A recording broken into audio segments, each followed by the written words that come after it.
All right, ladies and gentlemen, and this is the S&P Sports Show. I'm your host, Sean Stewart, alongside my co-host, Mr. Anthony Wallace, as he is in soccer practice. Yeah, we got the boy out there. You know, as you can see, they're playing, doing their soccer today for in this cold, frigid 50-degree weather out here in lovely Milwaukee, Wisconsin. But they're getting their soccer on out there. Right. And two things before we get going. So I do have my Super Draft Pro T-shirt on, as you can see. Yeah, you can see that.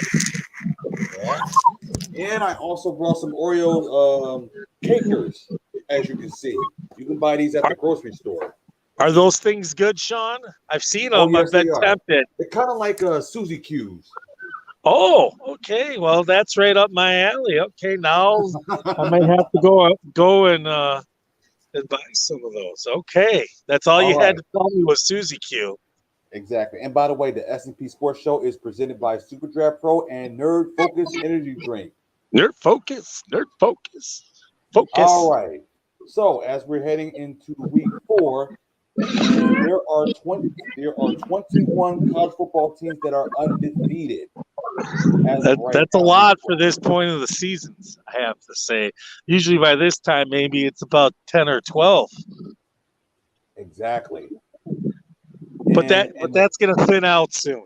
Those ranks are going to thin out now that we're getting into the conference schedule. And it wasn't too many college football upset because it was only 2, I think. Like Oklahoma lost to Kansas State, and then Arkansas lost to Texas A&M. What about Miami losing to Middle Tennessee State? I didn't pay attention to that. Yeah, well, I got that one wrong, and that to me was the bit. Arkansas losing. I mean, I don't think a lot of people saw that one coming just because of the way that Texas A&M has played and had a lack of offense, but Arkansas hasn't been itself the last couple weeks. So, like, maybe that game the week before kind of gave some indication of Arkansas because they look like world beaters against South Carolina. And then, I mean, they almost lost to Bobby Petrino in Missouri State, and then this week with Texas A&M, maybe Texas A&M has got a little bit of better quarterback play, but Texas A&M now lost their best wide receiver for the season. So I don't know how much that's going to affect them going forward. But as for the season, as for week 4, I'm going to start off with Michigan. Maryland is an improved team, a much improved team. They showed it on Saturday. And that game was a lot closer than it looks. Hey, if you take away that kickoff, besides the first 8 seconds of that game, it was a pretty even game. And Michigan, I think, was a little bit lucky to get out of that game with a win. But a lot of those issues they have, those are correctable. But I am a little bit worried about the interior of that defensive line. And Maryland has some very good corners, and they played a very high cover 2 zone defense. Kick it. Anyways, Question is how is Michigan and J.J. McCarthy going to fare when these teams are playing far back and daring them to throw the ball when everything's going to be available underneath? Okay, because a lot of stuff was available underneath and he took it, but sometimes the coverage was just very good. So I think there's some improvement that needs to happen with some of these underneath passes. And those are, he's a very young quarterback, and that this week, a game against Iowa, it's been a long time since we won a game at Iowa. Like 2005, I want to say. It's been the Mike Hart era. Long time.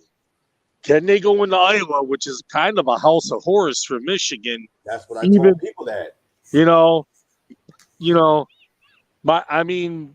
the youngest, when I was like 9 years old, I remember, we've talked about this, that 12-10 Iowa-Michigan game where Iowa kicked 4 field goals, including the game winner at the end.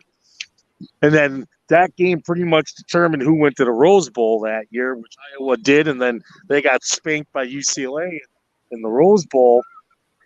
And then the following year, Michigan, made it to the Rose Bowl and lost to Arizona State. But that's another story for another day. Right. Ohio State. So I think we covered Michigan, some correctable issues. We'll see what happens. Iowa, very good defense. They're probably going to try to run the ball. Can Michigan overcome that? And somebody's got to step up behind Blake Horn. Somebody's got to. I don't know if C.J. Stokes is that answer. I mean, can't fumble the ball, buddy. Can't do that. Iowa, much better defense than Maryland, but not as good offensively. And on the road, it's going to be interesting. Ohio State, they've got all the talent. The defense seems a lot better than last year. We'll see. Michigan State, Tuck ain't coming. That was bad. He's not coming. Minnesota going in there and handling business like that. I mean, it was 34-0. That was a complete embarrassment. Minnesota just beat them up in all phases, including physicality. I don't know what's going on with Michigan State, but they need to get it figured out because their schedule is not going to get any easier for the next couple weeks here. Kansas State always plays Oklahoma tough. Big upset win for Kansas State. Like I said, they always play them tough. And Martinez was the quarterback from Nebraska because he put up. And now he's at Kansas State, and look what he's done. Athletic quarterback. Kansas State kind of fits that mold perfectly. And they went into Norman and handled business. You got to remember, Oklahoma lost some of their top talent, and it's all at USC now. Correct. So when people are complaining about USC, Oklahoma's at, you lost your top quarterback, your top running back, one of your top defensive players, and your top wide receiver. They're all at USC now. So a little bit is left to cover. Not saying there isn't talent at Oklahoma, but let's say what it is. USC dominant, closer than expected game against an improved Oregon State team. So I kind of think that's where we're at with that in those realms. Penn State winning. Looks like Michigan and Ohio and Penn State are probably going to be undefeated for that October 15th tilt. Then you got Kentucky in the top 10. You've got Tennessee back in the top 10 after a nail-biter win against Florida at home. This Tennessee back, I don't know. I don't know the quality of the teams that they've played yet. I don't know how good Florida is. And that's been their benchmark so far. The meat of that schedule is going to show itself here now. The first 4 games that they've had have all been, I don't think Florida is as advertised, but we'll see. Kind of okay to me. Yeah, exactly. Nothing too special with that. Clemson escaping by the chin of their chinny chin against Wake Forest on the road. Great game. I watched that game from the beginning to end. That was a terrific game. I'm going to say this right now. I'm going to take North Carolina State when they play. I think North Carolina State can beat them again. I'm glad they put that in primetime on Saturday night. I'm glad. I think North Carolina State will win that game. Because that game right there is probably going to determine the ACC most likely in some form. I think NC State is for real. I really do. I mean, I'm not saying that they're going to be a CFP team, but I think they're at a level where they could be a top 15 team by the end of the season. They're that good.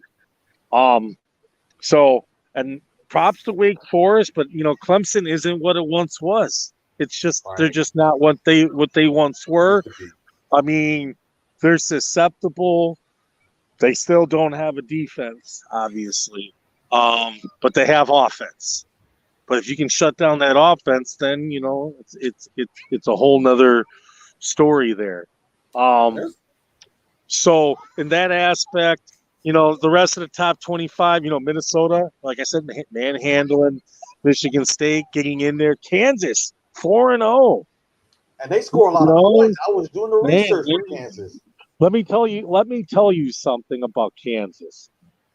Their head coach was the head coach at Wisconsin Whitewater, who won a whole bunch of Division III national titles. Okay? And then he turned around the Buffalo program. Okay? And then Kansas hired him. He's not going to be at Kansas for long, folks. I got a feeling somebody's going to hire him. After this season, he's probably going to be at a bigger Power 5 school. And I'm not saying Nebraska, because no offense, I don't see that fit happening where he would transition to the Nebraska from Kansas, because that's kind of like a dead end thing. I think he's going to plateau to somewhere bigger. Okay? Somewhere bigger and brighter. Like, I'm going to go ahead and say it. Depending upon how Wisconsin does this season, I think Paul Chryst's job is on the line a little bit. Because he just doesn't seem like that guy that can get them past a certain point. And when he inherited that job, he had all the best Brett Bielema recruits. And since he's had his own recruiting class, it hasn't fared as well for him. Recruiting is down. It's just not the same team. And like it used to be in previous years. Hey, Wisconsin lost at Washington State at home. They got destroyed against Ohio State. They're probably going to lose to Minnesota if Minnesota plays that way. I don't know if they're better than Iowa. If they don't somehow go down to Northwestern, and if they lose that game at Northwestern, good luck. Okay, or when they play Northwestern, if they lose that game at home, there's going to be some severe issues. Okay, they got Illinois this week. They're facing Brett Bielema. This Illinois team isn't bad, but if they don't beat Illinois this weekend, I think Paul Chryst's job is on the line. I really kind of do, because if things don't pan out here for him in the next couple of weeks, you got through your toughest game, but that schedule is somewhat cupcakey in a way. And if you don't get through that, it may be time to think about a change at Wisconsin. And Lance Leopold, the coach at Kansas, would be that guy. So in that aspect, maybe the head coach at Baylor might consider taking that job. Dave Arandel, who, I've talked about on the show and been very, very highly taken of him, with his Wisconsin connections of being the defensive coordinator before at Wisconsin. So he's very familiar with Wisconsin. So I think those would be two names to think about at Wisconsin. All right. It looks like we have our guest right now. So right now I'm going to introduce Lawarence Owen, who is the host of Colts Law and Believe in Colts with Jared Powers and Rodney McLeod. And I also checked him out. He is the broadcaster for the Indian Express of the Basketball League. So another Basketball League broadcaster. So ladies and gentlemen, please welcome Mr. Lawarence Owen to the show. How are you doing, Lawarence? What's going on, guys? How's it going? Pretty great. It's probably going a lot better for you. On the TBL. Yeah, I knew who you were as soon as you tweeted me. I was like, yeah, I know who you are. Because I was there broadcasting the draft, right, for this year, and I met quite a few people. Plus, of course, not this past year, but the year before with the broadcast when Detroit came over as well. So Detroit Hustle came along. So hey, nice to have you on the program. Now we can talk some recap of week 3 of NFL. Well, So you got to be pretty happy after that unexpected win at home on Sunday. right. Special teams playing, somewhat of a big aspect. I mean, I'll tell you this: a lot of confidence pools, if you have season-long confidence pools, probably went down the drain on Sunday after that big upset victory by the Colts. I mean, after watching the Colts against Jacksonville the previous week, I mean, to this week, it's like that defense looked totally different. Matt Ryan had some pep to his step. I mean, I know Michael Pittman was back. I mean, I don't know how much difference that made. It just looked like a different team that actually wanted to go out there and fight and prove itself. What was your take on the game on Sunday? Well, to be fair, I predicted on the game that the Chiefs would not even score 20 points on the Colts, and I was right. After looking at film and seeing how, believe it or not, the Colts defense has been actually pretty darn good. Yes, they gave up 24 points to Jacksonville, but defensively, yardage-wise, they didn't even get 300 yards offense, right? They just couldn't get those key third down stops like that what they were able to get against Patrick Mahomes. And seeing what Patrick Mahomes had, Jacksonville in the receiving area has more talent right now on Jacksonville than what Kansas City does. Like, I really, truly believe that it's kind of weird when you look at it. The thing with Jacksonville is they got a crap ton of talent on that team. They just weren't being coached worth a darn, right? Right. Under the Urban Meyer regime, it was just a complete crap show.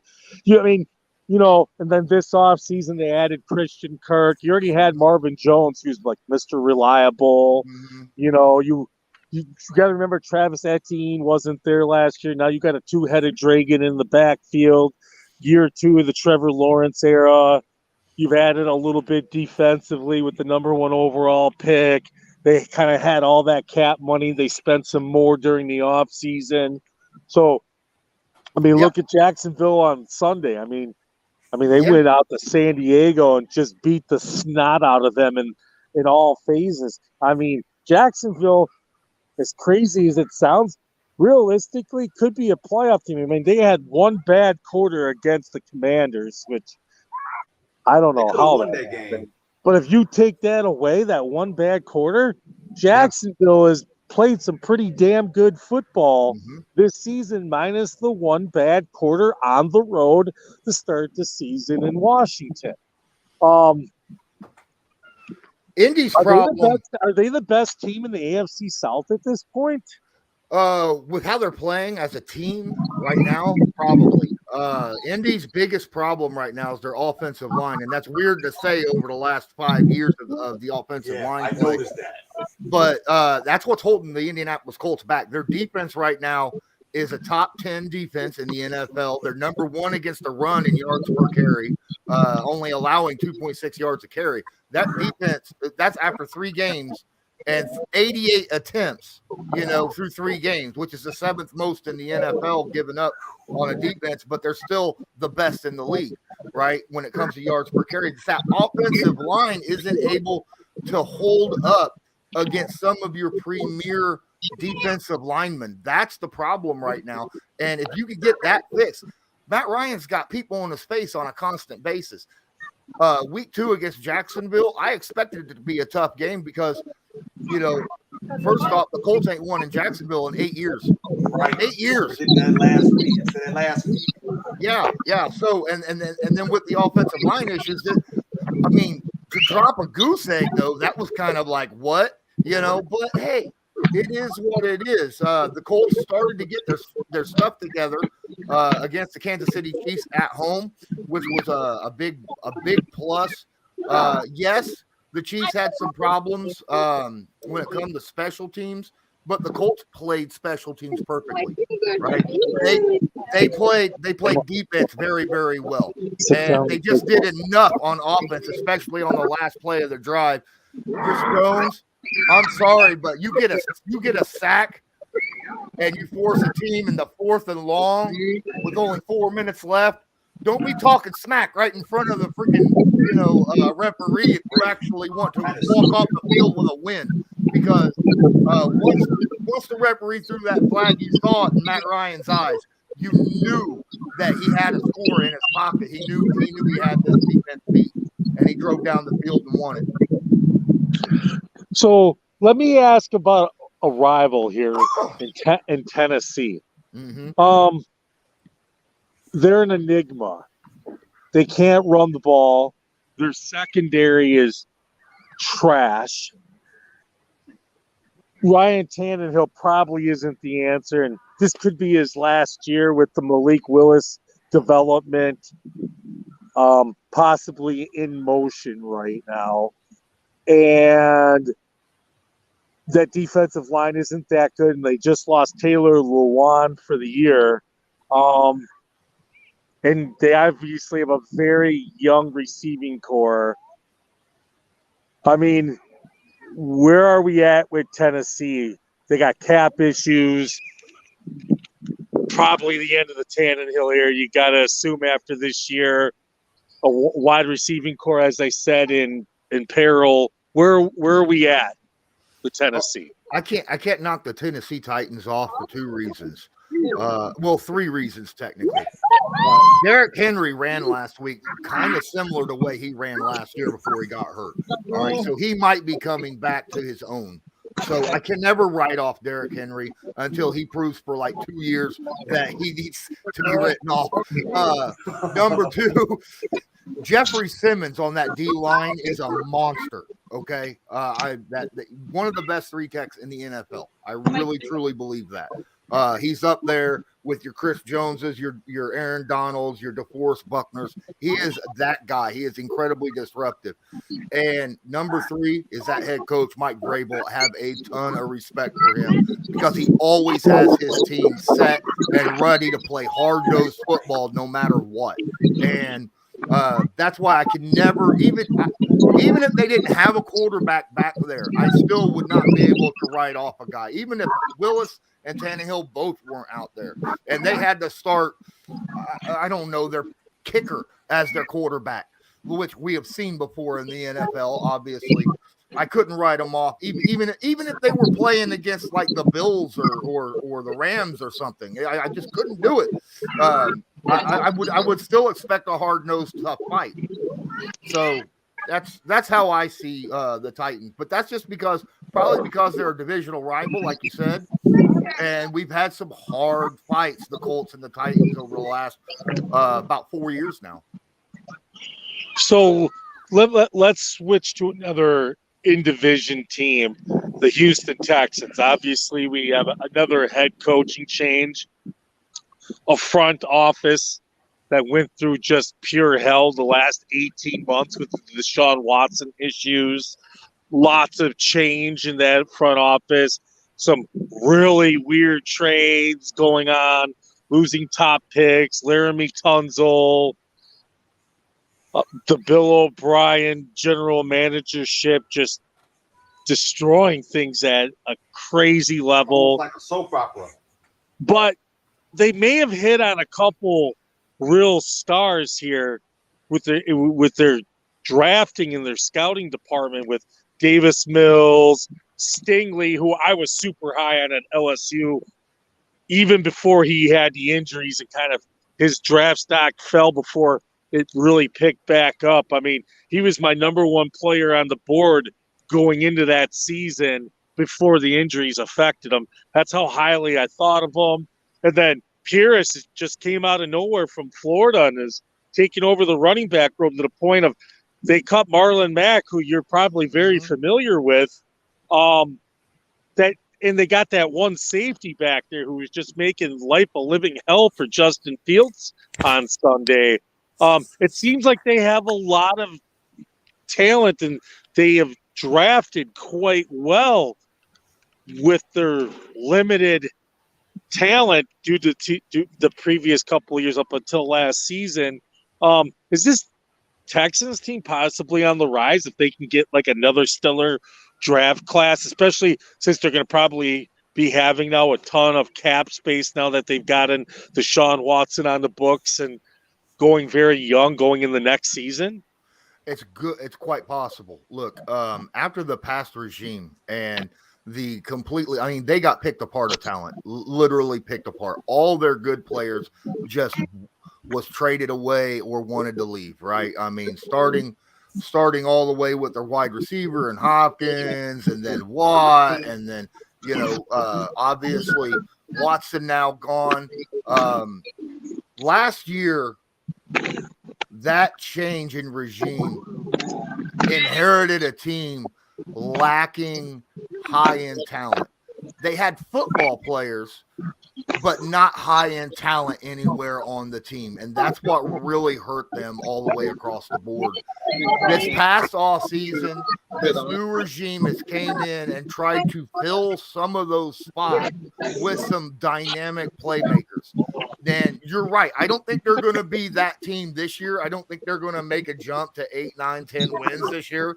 But if they have another offseason like they had this past offseason, they absolutely could do that. So they are a team that I think you need to keep an eye on because they could be on the rise. Very similar to how we felt about Jacksonville, or at least the way I felt about Jacksonville outside of who the head coach was last year. With all that talent there, they just needed someone, a coaching staff in order to bring all this together. Probably the Texans' best move was going and grabbing Nick Casario from the Patriots, because obviously that team knows how to bring guys and football players into their organization. Casario is doing that for the Texans, and we're going to see what their final fruition will be at the end of this season. Right now, they're playing teams very, very tough. Let's talk a little bit about the Colts here. They have a ton of cap space, don't they? That Chris Ballard just did, or they used to at least, correct? Not in the last 2 years. Has that all diminished now? Okay, so last year, at the beginning of the year, the Colts had $1.3 million in cap space. Okay. When the season started. This year, when it started, they had 12.3. What he does is people say, well, you got a ton of cap space in free agency, and you don't go out and you spend it on free agents. But the problem is he's drafting so well that these guys, they're coming into year 3, year 4 of their contracts, their rookie contracts, and he has to re-sign them. Guys like Quentin Nelson, who just got re-signed, for $20 million, and Darius Shaquille Leonard. That's where all that cap money went. That money is going, because he has to re-sign his own players. People want to look at, well, you're not bringing in talent from outside, but you don't need to do that when you are drafting so darn well and have to re-sign those guys, right? Right. I see what you're saying. Because I actually had the Colts winning the AFC South since you had Matt Ryan and the pieces. Because you're figuring like, man, they got more pieces than the Tennessee Titans. But it looks to me like when you have Jacksonville now, it seems like it could be a crapshoot now. Well, the problem with the Colts, like I said, this offensive line, they have 2 new pieces on there. They got a second-year guy and Danny Penner at right guard who's not looking very good. And then the left tackle, and Matt Pryor, who is really trying to find his own space right now.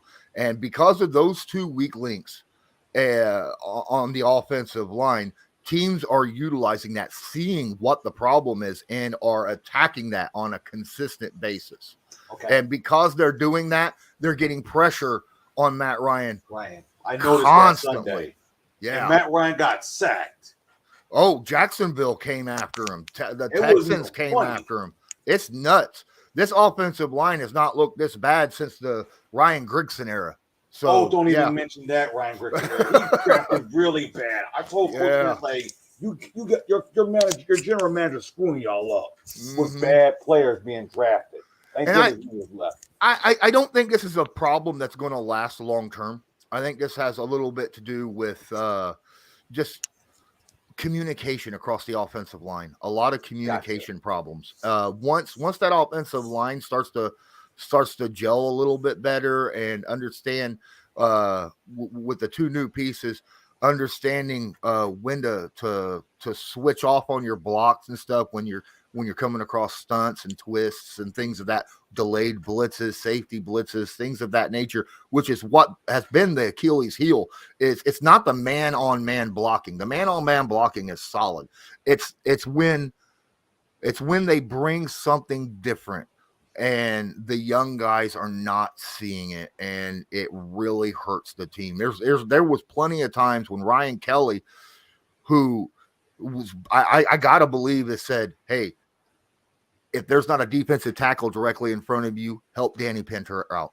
And when he does that, then the safety just walks right past him and gets a sack, but he's doing what he's told to do, and that's a problem. And I got to have faith that with this team that they'll start to get that fixed. And once that offensive line starts to gel a little bit better, we've seen when Matt Ryan has had at least 2 or 3 seconds of time in the pocket, he's got weapons. He's able to throw the football, and he still has what he needs and what he's had in the past. So we saw that in the last drive of the Colts against the Chiefs this past week, where he just methodically went down the field, scored that touchdown to Jelani Woods. So yeah, I got faith this will turn over. And the way the defense and the special teams has played this past 2 weeks, again, people want to say the defense looked bad. Jacksonville did not throw deep one single time against the Colts. I guess people it was that quick, fast, short, quick passes. And that's why he was 25 of 30 on completion percentage. But he only threw for like 240 yards, But that's the thing, that's how you beat a zone defense, is those quick passes when the defensive line is getting pressure on you. This week they did the exact same thing. They played the same way against Kansas City, only the defensive backs, instead of playing kind of softer in their zones, they played a little tighter, and they were able to make plays on the ball and break up passes, get interceptions, things of that nature, while the defensive line was just getting pressure on Mahomes left and right. So, like I said, once this offensive line, that's the weak point of this whole team right now, and it's weird to say. Gotcha. Now, there was a game I was watching because I was watching the Red Zone at a bar, because for those that didn't know, NFL Network did a free preview of the Red Zone. So if you had the Red Zone for the free preview, congratulations, because you saw what the Red Zone looked like. So I was watching the Bills and the Dolphins. Now, I said the Dolphins are going to improve like last year, which it looks like they are. And then if you remember, before the season even started, they were saying great things about Tua's performance, Tua's the way he throws the ball, and now you have Tyreek Hill. And who would have ever thought the Miami Dolphins would be not only 3-0, but they're first in the AFC East?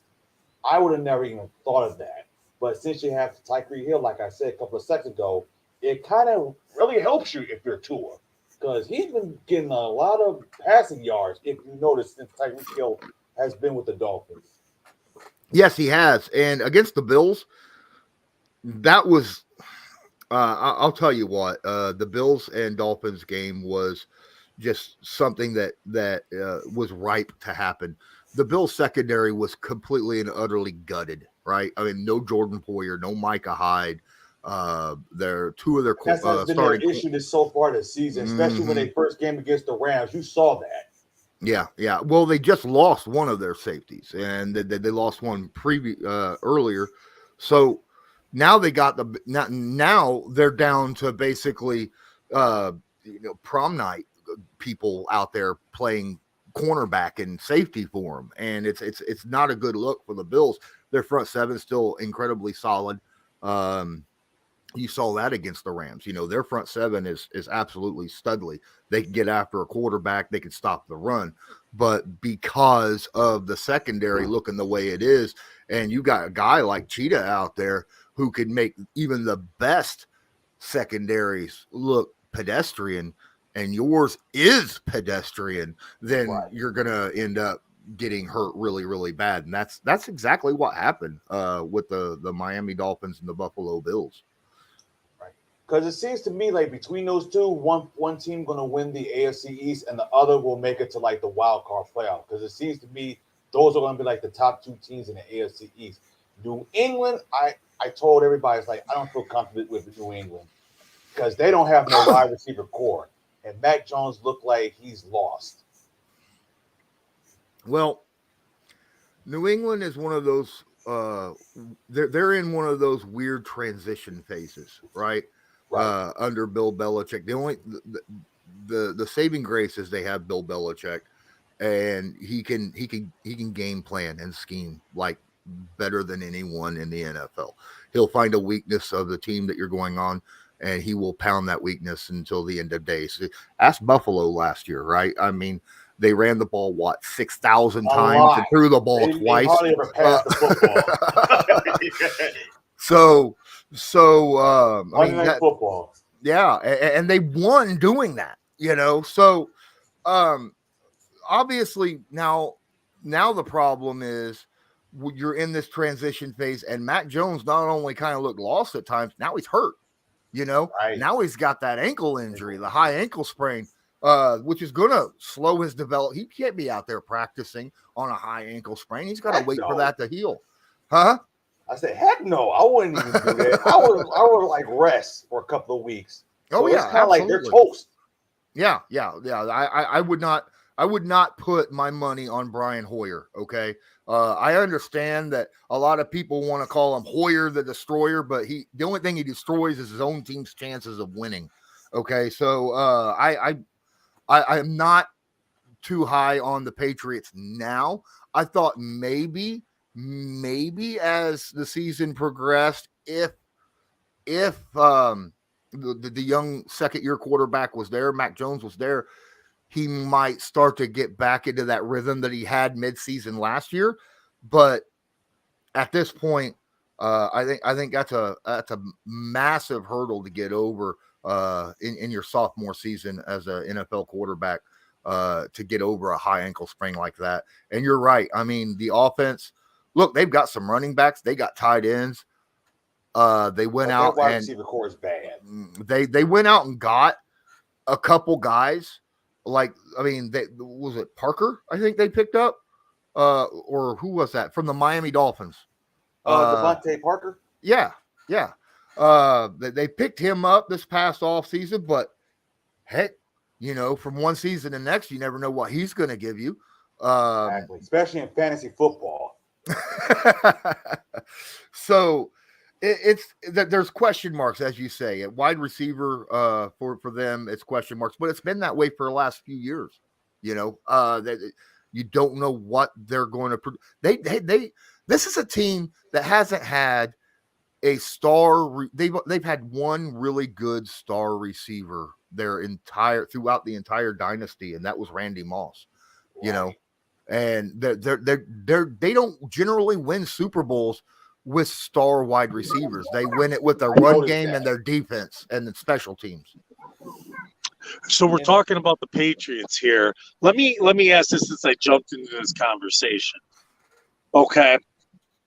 You talk about them only having Randy Moss as a star, but now we have Tom Brady. We no more Tom Brady. And this receiving group isn't exactly a bunch of world beaters here. And now you have Mac Jones, who knows if he's going to be the guy, because so far in a season and a quarter, almost, it hasn't looked like it. Granted, the really only throwing, it's almost like the Patriots messed up in free agency last year, you know, or pre-last year, 2021 going into it. They spent all this money on tight ends galore, right? Like insane money on tight ends and second-rate wide receivers. And, you know, they could have spent that money on some real quality at wide receiver instead of going cheap and addressed everything else still and handled it. And it seems like the front office is messed up because on most teams, a lot of these guys would be the third or fourth wide receiver. And N'Keal Harry didn't work out in the draft, obviously. That was a big turd, I guess you can say. They just haven't really hit. I mean, they're lucky even Nelson Aguilar hit a 100 against the Steelers, which was a shocker. I mean, they have everything else on that team. Good defense, good run game, good O-line. But that quarterback and that offensive line play is just below level. And I think they're stuck with it for another couple of years. And I don't know, that could be the ending legacy of the Belichick era. Is there a way to correct this before the end of the Bill Belichick regime? Because also let me say this, Matt Patricia, and Sean knows how I feel about Matt Patricia. Yes. Okay. I had a website up that said fire Bob Quinn and Matt Patricia. Yep, it was 2 years ago. Okay. And got like 4,400 hits like that. Okay. I have no faith in that man whatsoever to run an offense, much less to run a laundromat. And is this the demise of Bill Belichick? Is it safe to assume that Brady was it and Belichick has ridden the coattails? I mean, no, I don't think so. Yeah. Okay, so here's the problem. All right, Tom Brady's Tom Brady. Okay, and that's an issue. You're not gonna.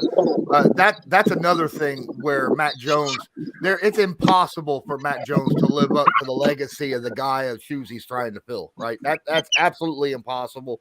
And the problem here is what I'm looking at is the Patriots seem to be trying to build their team the same way they were with Tom Brady, right? They're looking for that tight end. They've always had good tight ends, and Rob Gronkowski and all, and guys previous before him.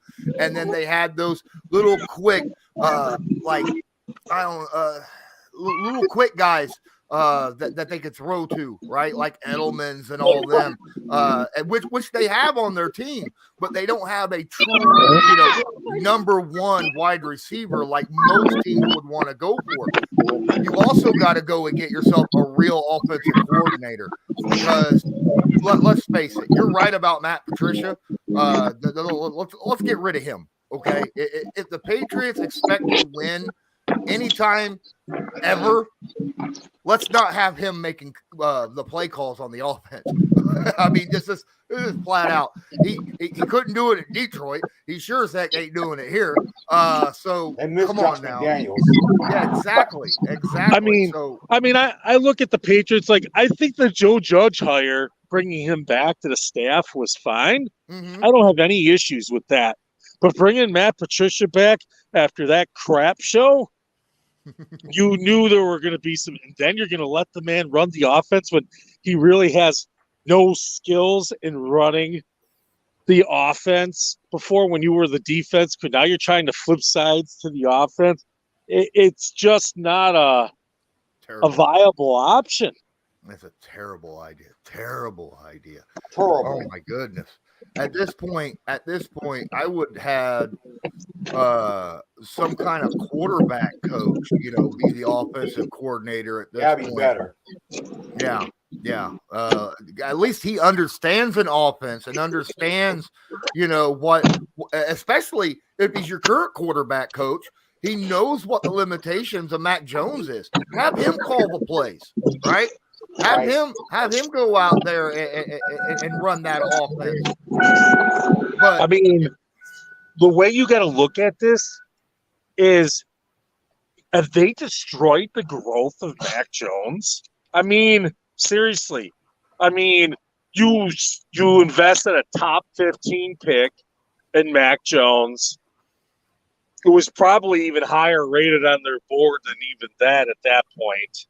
He was for a lot of teams. And I mean, there were flashes of really good things last year from Mac Jones, but looks like there's been no development in year two.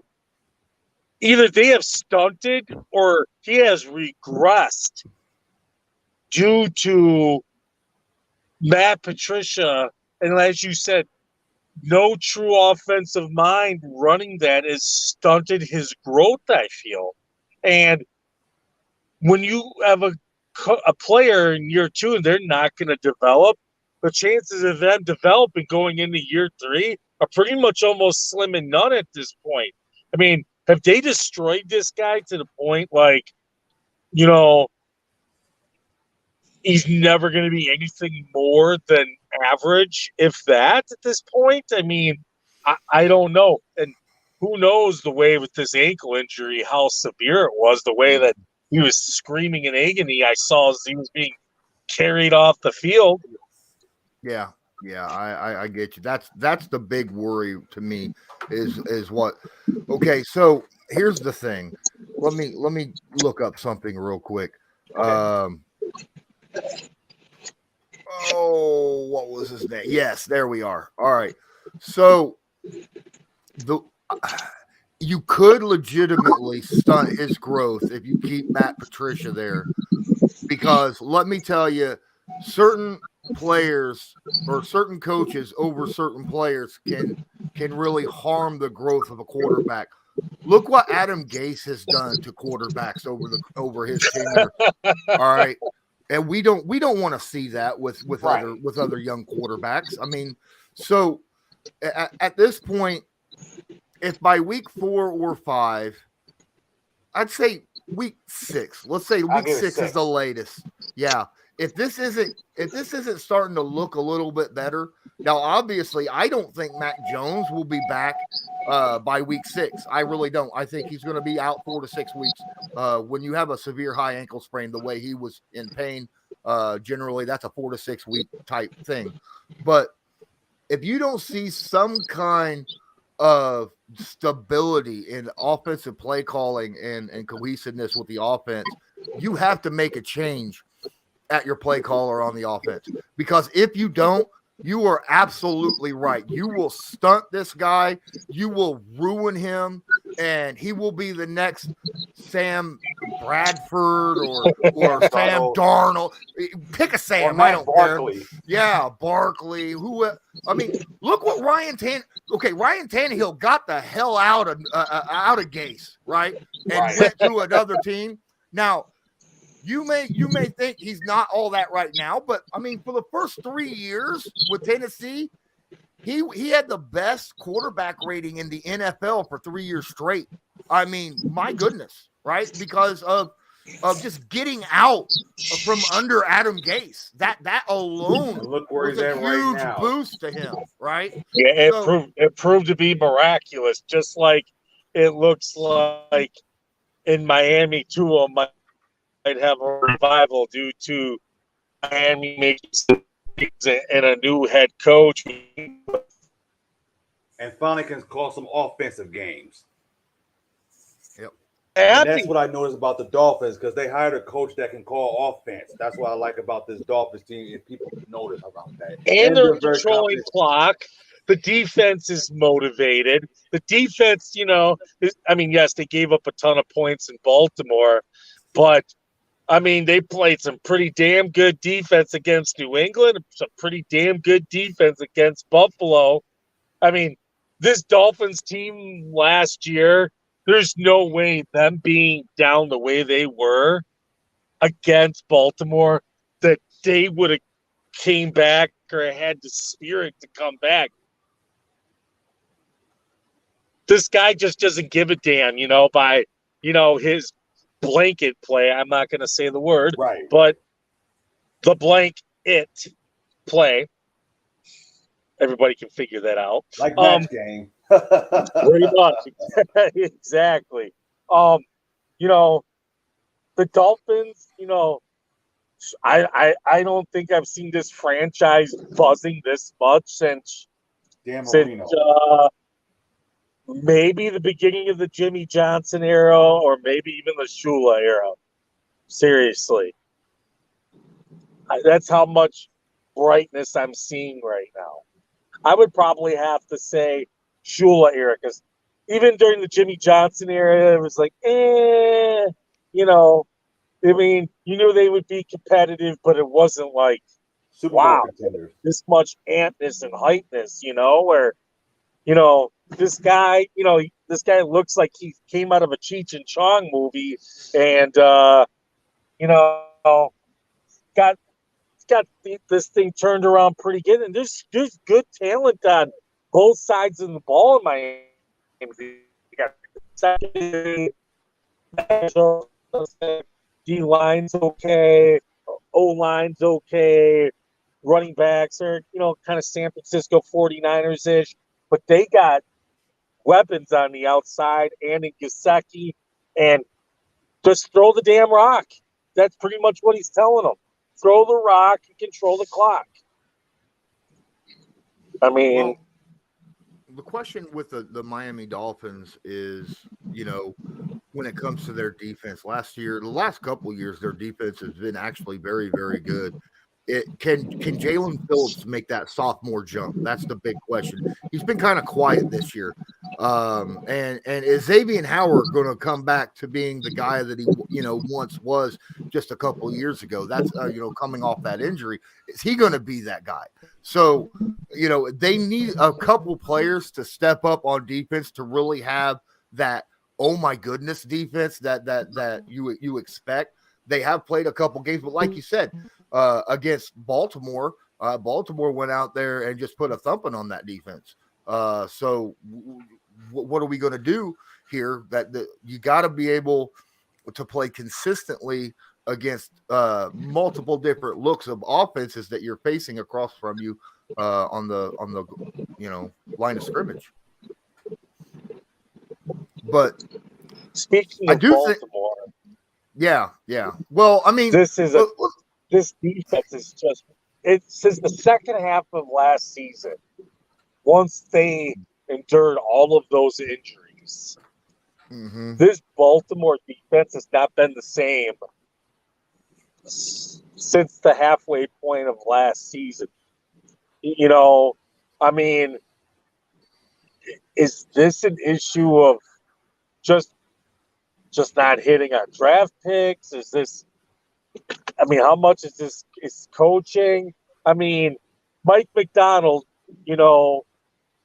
came from Michigan, was with the Ravens beforehand, and is now back, running the defense, going from one Harbaugh to another Harbaugh. I mean, there's a difference in the college game to the NFL game. I mean, is this transition been too much for McDonald to jump back into, or is this kind of a combination of just a really bad personnel, particularly in that secondary? Well, it also could be just different scheme change, different play caller. When it comes to the defense, sometimes it takes guys, depending upon how intricate your defense is, what you're asking of your guys. It depends upon that, on how quickly these players will pick this up and communicate, because the problem with a defense is every player on that defense has to be on the exact same page at all times. Otherwise, there is a breakdown and somebody is going to be open. So if you have a new defensive play caller, if you don't get everybody on the same page early, then you're going to look like it's really bad. I would give the defense till week 6, week 7, in all honesty, in my opinion, to give them a little bit of. It's just like any coordinator, really, defensive or offensive. If you're changing schemes, you need to be able to change things around. Because there was a question I was going to ask you about Pittsburgh situation, because they drafted Kenny Pickett because Steelers fans thought Kenny Pickett was going to be the starting QB, but unfortunately they chose Mitch Trubisky. And Anthony, you said it first, like you did not like Trubisky, so I will give you credit for that.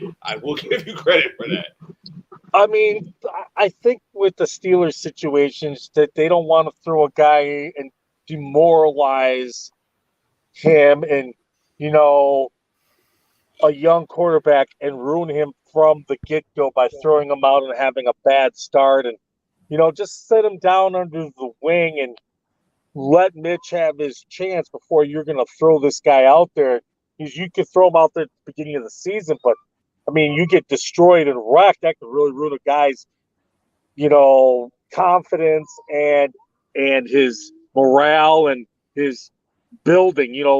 Like the Patriots, they threw Mac Jones out there from the get-go, because obviously Cam Newton wasn't the dude, Right. where the Steelers, I think, are taking a more cautious approach. I mean, did Kenny Pickett have the better preseason? Yes, I think he did. Do I think Kenny Pickett's probably going to be a better quarterback long-term than Mitch? Yes. I think both guys are mobile quarterbacks. I mean, look at that whole mobile run slide thing that Kenny Pickett did. I think the guy's got athleticism and some other good aspects, but I don't think the Steelers are going to go and throw that guy out there, especially with as horrible as that offensive line is in Pittsburgh. And I said it from the get-go. This is probably the worst offensive line that the Steelers have had since Mark Malone was the starting quarterback, and which is a long time ago. It's probably I don't know. Last year's offensive line was pretty bad. It's bad. It's like on that level. Because anybody who drafted Najee Harris is thinking, oh, he's going to get 1,200 yards rushing and all these catches again. No, I knew it from the get-go that this dude is probably going to get you 6 to 8 catches a game for 40 yards, and then he's going to also get you about 60 yards rushing a game on about 15 to 17 carries, because that offensive line is just straight trash. It may be one of the worst. You talk about the Colts running game. I feel for Jonathan Taylor a little bit, but their run blocking is nowhere near as bad as that Pittsburgh offensive line. I mean,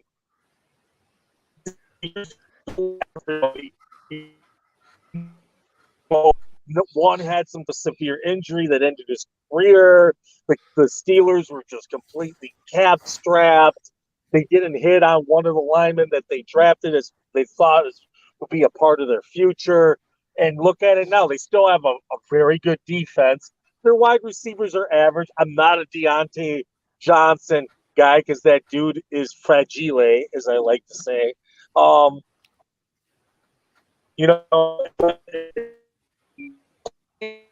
Just falling off the radar. I think the money's just got into that dude, and like his rookie season, I don't think that dude's ever going to reach that level again.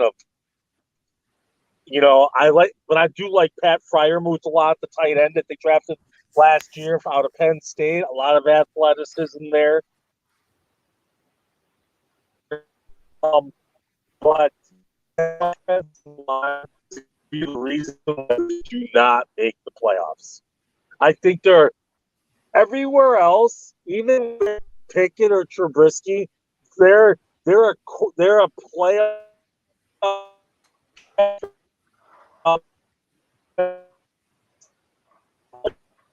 If they had the Colts offensive line in terms of running, they would probably be a playoff team. Because they can't, even though, you know what? It's like the Steelers. They can pass protect, but they can't run block. And the Colts can run block, but they can't pass protect. If you took the best of both worlds from those teams, you might actually have something. But the Steelers' offensive line is just awful in the worst way in terms of run blocking. So with the Steelers, I think you hit on something here. My belief is there's a reason why Mac Jones started his rookie year and the Steelers are not starting their rookie, and that is the offensive line, right? I mean, the Patriots are known for having a good offensive line. They felt like they could protect him, give him time to kind of mold into the NFL and by trial by fire. But if you put that rookie quarterback behind that Steelers offensive line, you're legitimately putting in the wording trial by fire, because he'll be on fire. He'll be sore everywhere all day long. So I understand that whole situation. If you have even a semi-competent quarterback to put in there in front of him and give him a little bit of time to just the rookie a little bit of time, like you said, you absolutely should do that. My question is, does Matt Canada realize that the hash marks are not out of bounds lines that you can legitimately throw in the middle of the field? All right, that's my question. I like that question. Now, where can my listeners find you, Lawarence? Where can my listeners find you? Oh, you can find me all over the place. I'm everywhere. I like that answer. I love that answer. I'm everywhere. I am everywhere. I'm Lawarence Owen on Facebook. There was a song about that. I'm at Colts_law on Twitter and Instagram. I am Lawarence Owen on Facebook. You can look me up on YouTube, Lawarence Owen channel, just YouTube/C/Lawarence Owen, or you could type in Colts Law, or you can type in Believe in Colts. Right. Just type in Colts Law or Lawarence Owen in Google, and you will see it'll list like crazy. All right, because I'm dropping content all the time. That's why we like guys like you that drops great quality content and people that are new in the business or they have been doing it for years. And I actually see your YouTube channel, by the way, on my comment section. So, yep. Today was actually the first day that I had Rodney McLeod on. Really? Yeah, this was our inaugural day with Rodney going over the Kansas City Chiefs. I mean, right after, and what a great inaugural episode. Right after he seals the game-winning interception, right? Rodney McLeod gets the game-winning interception against the Kansas City Chiefs, and then his inaugural episode with me as my co-host is, this week today. So it was a fantastic show. Thank you very much. And I look forward to have you on the future show, Lawarence. It was a very pleasure to have you on. Hey, it's a pleasure to be here, Sean, man. Have a good one. You too. All right, ladies and gentlemen, that was Lawarence Owen, and we're going to be closing this show. And by the way, tomorrow it is Die Hard Fan with Cornelius Cole tomorrow at 8 to 9 p.m. Eastern Standard Time. So there will be no Super Draft. As you know, baseball season is about to come. So we're going to pause that until the baseball playoffs. So that'll be more fun than just the regular season. Because let's be honest, nobody's not really watching baseball like that unless your team is playing right now or trying to get into that wild card spot.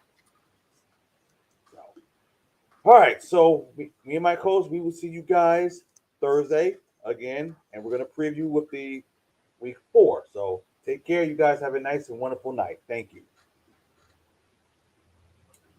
All right, we got that out the way.